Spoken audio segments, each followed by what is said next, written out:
인류를 향한 하나님의 꿈은 창세기 1장 28절에 있다고 그랬습니다.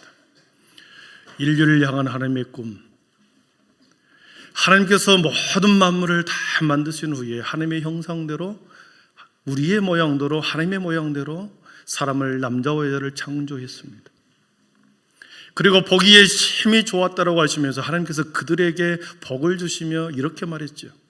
생육하고 번성하고 땅에 충만해라. 땅을 다스리라. 모든 생물을 다스리라. 이렇게 말씀하셨습니다. 인간들에게 모든 것을 맡기고 위임하면서 다스리라로 하는 복을 주셨고, 생육해라, 자라라, 성장해라, 계속해서 번성해라, 확대하고 나아가라, 퍼져나아가라, 확장해라, 그리고 충만하게 채우라. 그러면서 차고 넘치는 복을 주어서 이웃에게 흘러가도록 하고 담장을 뛰어넘도록 해라. 이것이 하나님이 인간에게 요구한, 인간에게 대한 하나님의 꿈이었고 하나님의 마음이었습니다. 자신의 모양대로, 자신의 형상대로 창조한 인간이 이러한 복을 누리기를 원하신 것이죠. 여러분, 생육하고 번성하고 충만하고 다스린다라고 하는 이 단어를 한 단어로 요약하면 부흥이라는 단어입니다. 부흥을 꼭 물질적인 숫자적인 숫자를 부흥하는 것이 아니라 부흥에는 세 가지가 있습니다. 영적인 부흥과 그리고 정서적인 부흥과 물질의 부흥이 있습니다. 첫 번째로 영적인 부흥입니다. 저와 여러분들이 신앙생활을 열심히 하다가 세상의 성공을 쫓아서, 물질을 쫓아서 우리가 세상 일에 바삐 살아갈 때가 있습니다. 분주하게 살아갑니다. 세상 일에 너무 바쁘게 분주하게 살다가 본질을 잃어버리고 영적인 것, 영원한 것을 버리고, 그리고 관심이 점점 떨어져 멀어져 가고 갑니다. 세상 일에 바쁘다 보면 반드시 반비례적으로 하나님과는 멀어지게 되어 있는 거죠. 그래서 어느 순간 내 영혼이 매우 메마르고 건조하고 바짝 메말라 있는 것을, 건조한 것을 깨닫게 됩니다. 그리고 기쁨을 잃어버리고 예배의 감격이나 기도에 대한 어떤 응답도 기대함이 없고 찬양에 대한 기쁨이 어느 순간에 사라져버리는 자신을 발견하죠. 물질이 넘쳐나서 모든 것이 풍요로웠습니다. 여기저기 다니면서 여행하면서 좋은 것도 많이 봅니다. 여기저기 맛있는 것의 맛집을 돌아다니면서 우리의 허기를 채웠으나 우리의 영적인 허기를 채우는 데는 만족함이 없었습니다. 하나님의 백성으로서 누려야 할 예배의 감격, 기도에 대한 소중한 응답, 찬양의 기쁨, 하나님, 저와 여러분의 마음속에는 하나님의 생기가 들어왔습니다. 하나님의 생명이 들어와 있는 자들입니다. 그래서 하나님의 생기는 살리는 영이거든요. 살리는 영인데 이 살리는 영이 우리를 계속해서 그 생기가 점점점 내 안에서 소멸해지고 사그라들고 점점점 무기력해져, 영적으로 무기력해져 갑니다. 그러면서 영적인 침체에 빠지게 되는 거죠. 그러다가 어떤 계기로, 어떤 사건을 통해서 영적인 각성을 하게 됩니다. 여러분, 각성이라는 단어가 무엇입니까? 각성제를 먹을 때, 각성이라는 이 단어는 깨어서 정신을 차린다는 겁니다. 각성제를 먹으면 깨어나죠. 정신이 바짝 듭니다. 깨어서 정신을 차리게 됩니다. 영적인 각성을 어떤 계기로 형태든지, 사건과 내 가정의 불화를 통해서든지 아픔을 통해서든지 각성하게 됩니다. 내 안에서 다시 영적인 각성이 일어나면 하나님을 향한 신앙의 태도가 바뀌게 됩니다. 그리고 세상을 향한 나의 태도와 입장도 또한 바뀌게 되는 거죠.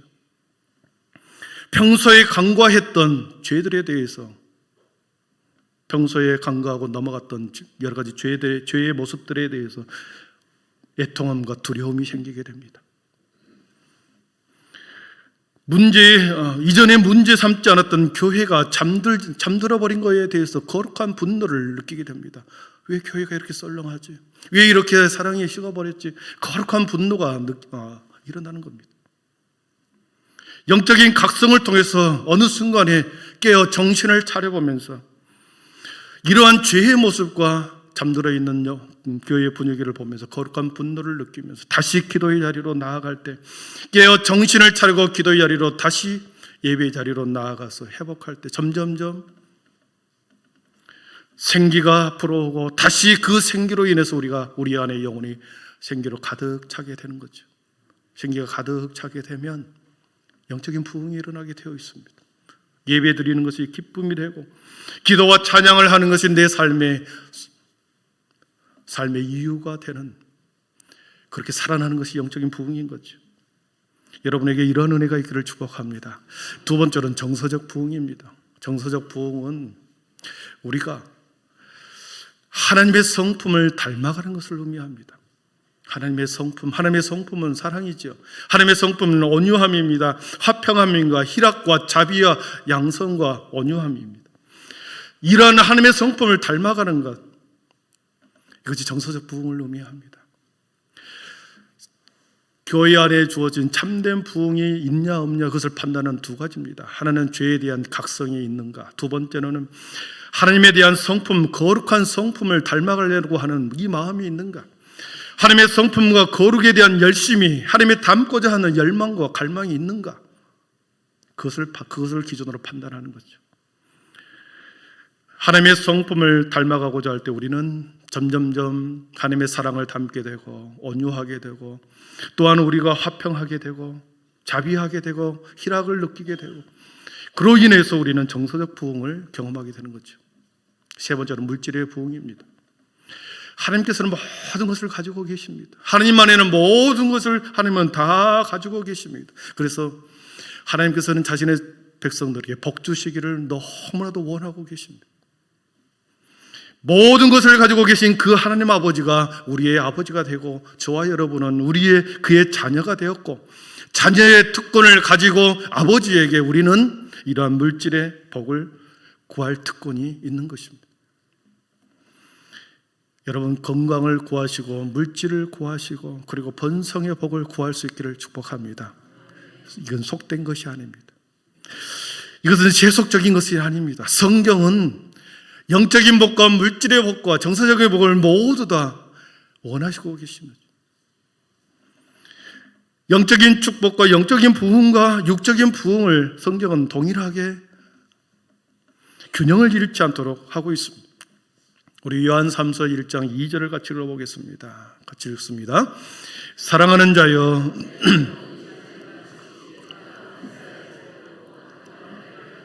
아멘. 내 영혼이 잘됨같이 영혼의 잘됨을 먼저 구합니다. 그리고 내가 범사에 잘된다. 범사에 행하는 모든 일이, 생업이, 우리의 일이 범사가 잘되고 강건하기를, 육신의 강건함을 내가 간구한다.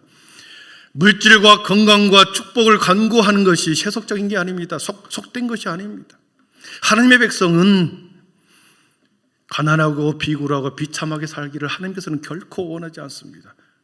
채우고 넉넉히 채워서 흘러가게 축복의 통로로 삼기를 원하신 것이지, 하나님께서는 자신의 백성들이 계속해서 뭔가를 꾸고 다른 사람에게 계속해서 손을 벌리는 이것을 하나님께서 원하지 않으십니다. 영육 간의 축복의 균형이 우리 성경은 기록하고 있습니다. 그래서 사랑하는 성도 여러분, 영적인 복을 마음껏 구하시는 것과 동시에 육체적으로 힘들어하는 사람이 강건함을 위해서 계속해서 구하십시오. 회복되고 강건해지면 그 사람은 건강의 부흥이 일어나는 거죠.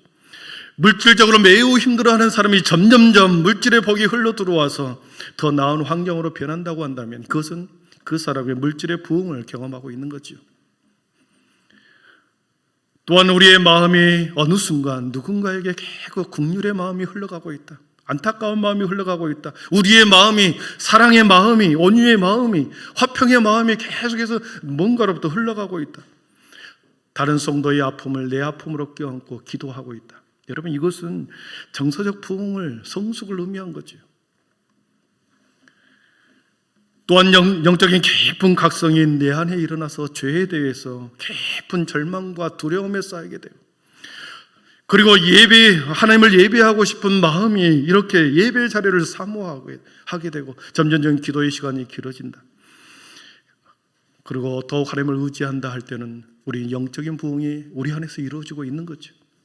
오늘 본문은 이 세 가지 복이 이스라엘 하나님의 백성들에게 그대로 이루어지는 것을 성경은 기록하고 있습니다. 우리 3절과 4절을 한번 같이 읽어보겠습니다. 3절과 4절입니다. 너희가 내 규례와 계명을 준행하면 내가 너희에게 철따라 비를 주리니 열매를 맺으리라. 아멘. 순서가 조금 바뀌었습니다. 물질의 복을 먼저 이야기를 하고 있고, 그 다음에 정서적인 부흥을 이야기하고 있고, 그리고 영적인 부흥을 이야기합니다. 생업의 복, 물질의 복을 주시는 부흥이 이스라엘 백성들에게 일어납니다. 내가 너희에게 철따라 비를 내리리니 그랬습니다. 철따라 비를 내린다.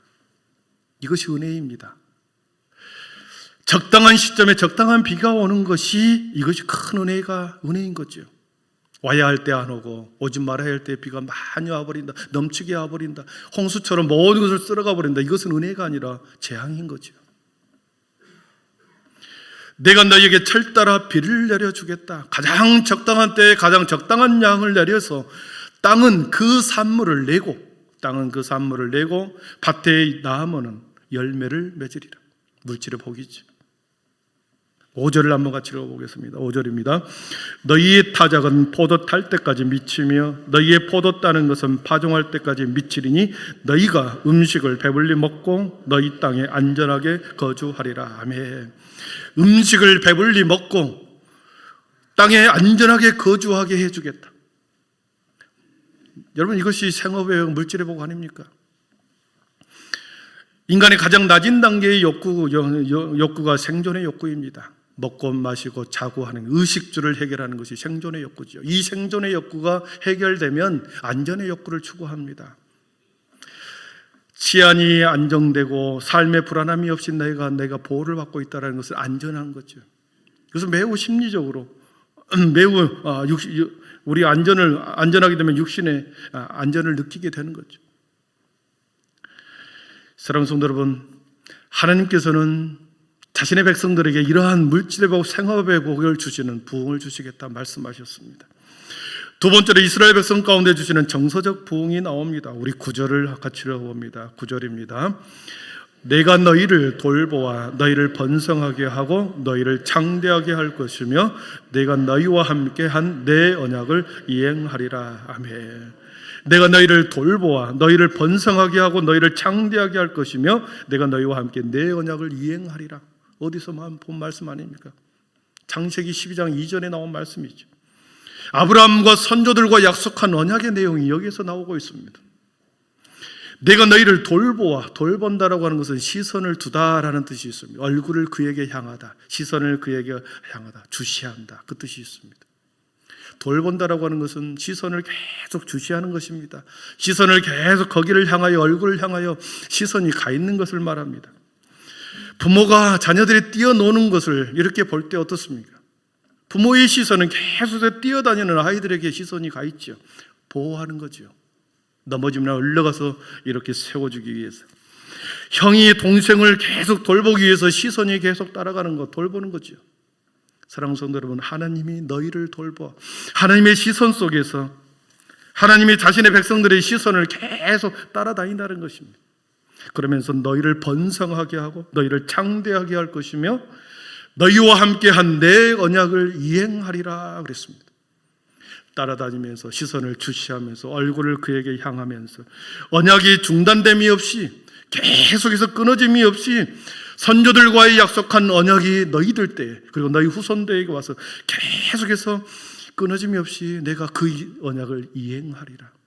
사랑하는 성도 여러분, 자신의 백성들을 계속해서 이렇게 붙들고 계시고 인도하고 계시고 그리고 함께하고 있음이, 그것을 느끼고 있을 때는 심리적으로 얼마나 정서적으로 안정감을 느끼겠습니까?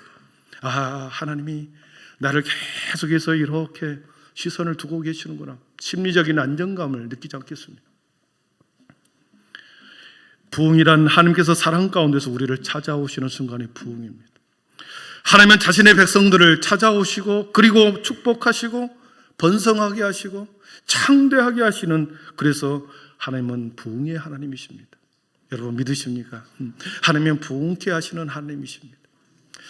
여러분의 인생 가운데 올 한 해 가운데 우리가 부흥의 하나님을 갈망하기를 축복합니다. 부흥은 하나님의 구원 계획의 가장 중요한 언약과 약속이었습니다. 주시겠다 하셨고 내가 이행하리라 시행하리라 약속해 주었습니다. 그리고 세 번째 이스라엘 백성에게 주시는 영적인 부흥이 나옵니다. 우리 11절과 12절을 보겠습니다. 11절 12절입니다. 내가 내 성막을 너희 중에 세우리니 내 마음이 너희를 싫어하지 아니할 것이며 나는 너희 중에 행하여 너희의 하나님이 되고 너희는 내 백성이 될 것이니라. 아멘. 내가 내 성막을 너희 중에 세우시겠다. 내가 내 성막을 너희에게 세우시겠다. 성막은 하나님의 임재를 상징하죠. 하나님께서 하나님의 이스라엘 백성들 가운데 자신이 머무르는 곳 백성들 가운데 성막에 두겠다 하십니다.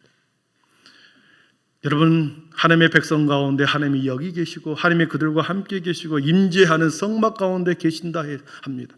언제든지 하나님의 백성들이 성막으로 나아가기만 하면 거기에 하나님이 계시기에 회복이 되는 거죠. 영적으로 회복이 되는 거죠. 성막 안에서 만나시는 주님, 성전을 통하여 주님을 만나시는 그 주님, 그 하나님, 모든 죄에서 회복이 일어나는 거죠. 13절에 이렇게 기록합니다. 나는 너희를 애굽 땅에서 인도하여 내어 그들에게 종된 것을 면하게 한 너희의 하나님 여호와니라. 내가 너희의 멍에의 빗장을 부수고 너희를 바로 서서 걷게 하였느니라. 아멘. 백성들 가운데 한복판에 성막을 세우셔서 하나님이 거기에 계셔서 언제든지 오기만 하면 딴 데로 가지 않고 똑바로 걸어가게 해주고 멍에의 빗장을 풀어주시겠다. 영적인 부흥 아니겠습니까? 이스라엘 백성들이 경험했던 이 부흥의 경험, 물질적이고 정서적이고 그리고 영적인 부흥이 올 한 해 여러분의 가정과 인생 가운데 함께하기를 축원합니다. 부흥이라는 단어를 생각할 때마다 이런 예어가 늘 생각납니다. 천수답을 지은 농부, 한여름에 물지개를 치고 언덕배기에 있는 자신의 논을 향하여 물을 지고 가는 농부가 있습니다. 목덜미 뒤에 흐르는 땀을 닦으면서 그 산등성이로 올라간 자신의 천수답이 있는 논으로 올라갑니다. 하늘을 쳐다보는데 하늘은 여름 하늘이 구름 한 점 없는 맑은 하늘입니다. 하늘을 바라보며 농사를 짓는 농부에게 있어서는 여름 가뭄처럼 그렇게 고문과도 같은 거죠. 여름 가뭄은 고문과 같습니다. 갈라진 논이 쩍쩍 갈라진 논 속에서 간신히 살고 있는 벼들, 말라 비틀어져가는 벼를 보면서 농부의 마음도 타들어갑니다. 물지개를 지고 계곡 비탈길을 내려가서 계곡에 물을 퍼오르기 시작하죠. 물지개 속에 물을 바가지에 담아서 물지개에 지고 산등성에 있는 자신의 천수답을 향하여 한나절 두나절 오르기를 수십 번 합니다. 어깨는 이미 살이 벗겨졌습니다. 어깨에 피가 나기까지 합니다. 하루 종일 물지개를 힘겹게 쥐고 가서 논에 부으기만 하면 부은 흔적만 있고 어느 순간에 물이 다 사라져 버립니다. 두어 마디 천수답에 가족의 생계가 있기 때문에 이것을 포기할 수 없는 농부. 왜냐하면 이태 전에 양식이 없어서 겨울 동안 가족들이 너무 힘든 세월을 보냈기 때문에 서러운 기억이 있기 때문에 이 여름 동안에 이 고통은 참아낼 수 있어 그렇게 고통을 참고 천수답에 물을 대기 시작합니다. 물지개를 지고 한 걸음 걷고 하늘을 쳐다보고 한 걸음 걷고 다시 하늘을 쳐다보지만 하늘은 서럽도록 푸른 하늘로 높게만 보입니다. 땅거미가 웃음할 그때까지 힘들게 농부는 피를 닦으며 그렇게 땀을 닦으면서 하루 내내 물지개를 지고 갑니다. 이튿날 다시 물지개를 지고 집을 나섭니다. 벗겨진 피부가 쓰라리지만 이 일밖에는 할 수가 없었기에 또 올라가는 거죠. 너무나 힘들어 비탈길에 올라서 잠시 동안 앉아서 쉬는데 어딘가에서 바람이 싹 산 아래에 불어오기 시작합니다. 그 바람과 함께 하늘 가득 먹구름이 몰려오기 시작합니다. 온 땅이 컴컴해더니 대낮에 천둥 소리와 함께 소낙비가 막 소낙비가 내리기 시작하며 농부는 환호성을 칩니다. 비가 온다, 비가 온다. 시원한 붓줄기가 30여 분 동안 온 산하를 촉촉히 적셔줍니다. 물질기를 덮어서 던지고 자신의 논으로 뛰어 올라갑니다. 갈라졌던 논에 물이 가득 차기 시작해서 너무나 기뻤습니다. 갈라진 틈 속으로 깊이 스며드는 그 물들이 이제는 차고 넘쳐서 물꼬를 터주기까지 합니다. 여러분, 부흥은 이것입니다. 부흥은 이런 것입니다. 은혜의 물줄기가 어느 순간에 하나님의 때에 하나님의 방법으로 부어주기만 하면 말랐던 영혼들이 살아나기 시작한다는 거죠. 여러분, 구름은, 비는 하나님이 주관하는 거죠. 우리가 아무리 비가 내려오라고 천수제를 드리고 비가 오라고 하나님 앞에 간절히 기도해도 그 비의 주관은 하나님이 주관하고 있죠. 인간 편에서는, 우리들의 편에서는 메말라버리는 갈라진 논에 메말라가는 그 벼를 붙들고 우리가 해야 할 일은 계곡에서 끊임없이 물지기를 지고 죽어가는 그 벼에게 물을 주는 것. 여러분, 우리 편에서 해야 할 수고와 땀과 노력입니다. 언제인지는 모르나 부흥을 준비하여 간절히 사모하는 사람들의 그 수고와 눈물을 통하여 하나님께서는 은혜의 소낙비를, 은혜의 단비를 자신의 영혼과 그 가정과 교회 가운데 주실 줄 믿습니다. 누군가가 그 농부처럼 교회 안에 메말라버린 영혼을 붙들고 교회에 사랑이 없음을, 거룩한 분노를 가지고 기도하는 그 사람이 필요하다는 거죠. 1907년 평양 대부흥이 임할 때 4년 전에 이미 1903년에 원산에서 3명의 선교사가 밤마다 기도하기 시작합니다. 3명의 선교사가 기도할 때 성도들이 모이기 시작합니다. 1년, 2년, 3년, 4년. 4년의 시간이 흐른 후에 평양에서 대부흥회가 일어났을 때 거기서 성령의 부흥이, 대부흥이 일어나지 않습니까? 이미 3년, 4년 전부터 기도에 누군가가 눈물로 물지기를 지고 올렸던 거죠. 1490년에 이탈리아 프로방스 지방에 가톨릭 수도사 사보나 롤라라고 하는 수도사가 있었습니다. 중세 천년의 끝자락에 와 있습니다. 중세 천년의 끝자락. 로마 가톨릭은 가장 부패했습니다. 성직을 돈으로 팔고 그리고 구원을 돈으로 파는 그런 일이 벌어졌습니다. 성직자들의 타락과 불법과 부도덕이 극에 달했고 백성들도 모두 다 똑같이 그러한 죄악이 이탈리아 전역에 만연했습니다. 젊은 수도사가 그것을 바라본 거죠. 기약에 헌신하여 성직의 길을 걸어가는데 그 모습을 보고, 선배들의 그러한 모습을 보고, 그리고 동네에 사는 많은 가난한 시민들을 보면서 그들의 죄악상을 보고 울며 기도하기 시작합니다. 수도원에 들어가 금식하며 기도하다가 이런 글을 씁니다. 세상의 멸시라고 하는 제목의 글을 쓰죠. 세상의 멸시. 사보나롤라는 세상 가운데 사람들을 낳아서 세상 사람들을 향하여 불의와 불법에 대해서, 부도덕에 대해서 지적합니다. 오히려 세상은 사보나롤라를 멸시합니다. 더 세상을 향하여 부르짖으면 부르짖을수록 세상은 사보나롤라를 멸시하고 그를 책망합니다. 그리고 부패한 시민들, 로마 교회 추기경 신부들이 붕괴하여 사보나롤라를 잡아들입니다. 그리고 그를 화형에 처하기 직전에, 불로 태워주기 직전에 군중 앞에서 마지막 사보나롤라는 이 말을 남긴 거죠. 나를 위해 그토록 많은 고통을 당하신 주님을 위해 이제 내가 기꺼이 죽음으로 보답해야 하지 않겠는가. 시뇨리아 광장에서 화형으로, 다음 페이지 넘겨주시죠.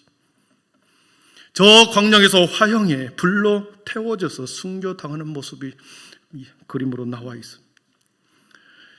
사보나롤라의 한 사람이 교회와 세상 가운데 백성들의 타락을 안타까워하며 간절히 기도함으로 비록 비참한 최후를 맞이했지만 그 한 사람을 통해서 중세가 문을 닫게 되어버립니다.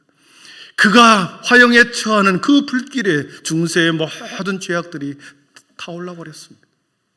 그래서 종교개혁이 일어나고 근세가 이루어집니다. 종교개혁의 물꼬를 터서 유럽 사회를 영적으로 새롭게 변화를 시키는 부흥을 경험하는 놀라운 초석을 이 사보나롤라의 한 사람의 기도와 부르짖음 때문이었습니다.